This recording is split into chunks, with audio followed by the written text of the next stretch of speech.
अकबर बीरबल की कहानी सबसे बड़ी चीज। एक बार की बात है, बीरबल दरबार में मौजूद नहीं थे। इसी बात का फायदा उठाकर कुछ मंत्रीगण बीरबल के खिलाफ महाराज अकबर के कान भरने लगे। उनमें से एक कहने लगा, महाराज, आप केवल बीरबल को ही हर जिम्मेदारी देते हैं और हर काम में उन्हीं की सलाह ली जाती है। महाराज को बीरबल बहुत प्रिय थे। वह उनके खिलाफ कुछ नहीं सुनना चाहते थे, लेकिन उन्होंने मंत्रीगणों को निराश न करने के लिए एक समाधान निकाला। उन्होंने उनसे कहा, मैं तुम सभी से एक प्रश्न का जवाब चाहता हूँ, मगर ध्यान रहे कि अगर तुम लोग इसका जवाब न दे पाए। दरबारियों ने झिझक कर महाराज से कहा, ठीक है महाराज, हमें आपकी ये शर्त मंजूर है, लेकिन पहले आप प्रश्न तो पूछिए। महाराज ने कहा, दुनिया की सबसे बड़ी चीज क्या है? यह सवाल सुनकर सभी मंत्रीगण एक दूसरे का मुंह ताकने लगे। महाराज ने उनकी ये स्थिति देख इस पर मंत्रीगणों ने राजा से इस प्रश्न का उत्तर देने के लिए कुछ दिनों की मोहलत मांगी। राजा भी इस बात के लिए तैयार हो गए।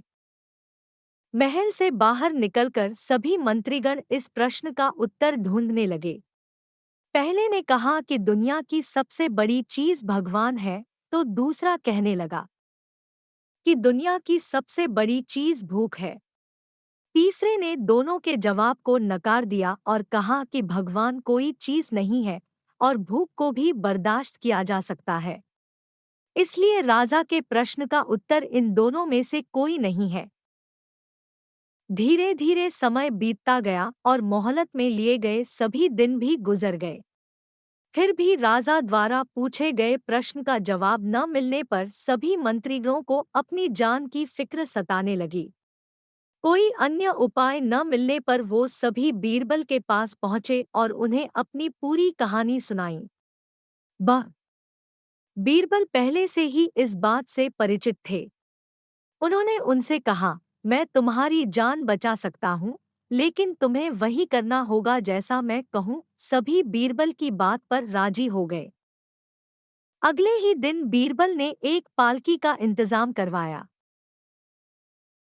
उन्होंने दो मंत्रीगणों को पालकी उठाने का काम दिया, तीसरे से अपना हुक्का पकड़वाया और चौथे से अपने जूते उठवाए व स्वयं पालकी में बैठ गए।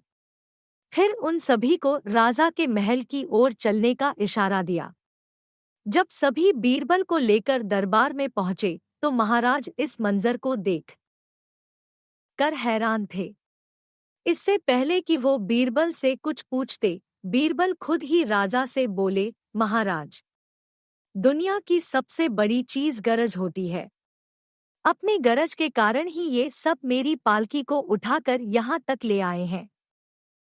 आगे बढ़ने से पहले मैं चयनिका पांडे आप सभी से रिक्वेस्ट करती हूँ कि हमारे इस चैनल को सब्सक्राइब जरूर करें और बगल वाले बेल आइकॉन को जरूर दबा दें ताकि आने वाले इस तरह के हर एक वीडियो के नोटिफिकेशन आपको प्राप्त हो सके। यह सुन महाराज मुस्कुराए बिना न रह सके और सभी मंत्रीगण शर्म के मारे सिर झुकाए खड़े रहे।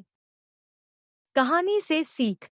इस कहानी से हमें यह सीख मिलती है कि हमें कभी भी किसी की योग्यता से जलना नहीं चाहिए, बल्कि उससे सीख। बच्चों, आपको यह कहानी कैसी लगी? कमेंट कर जरूर बतावें।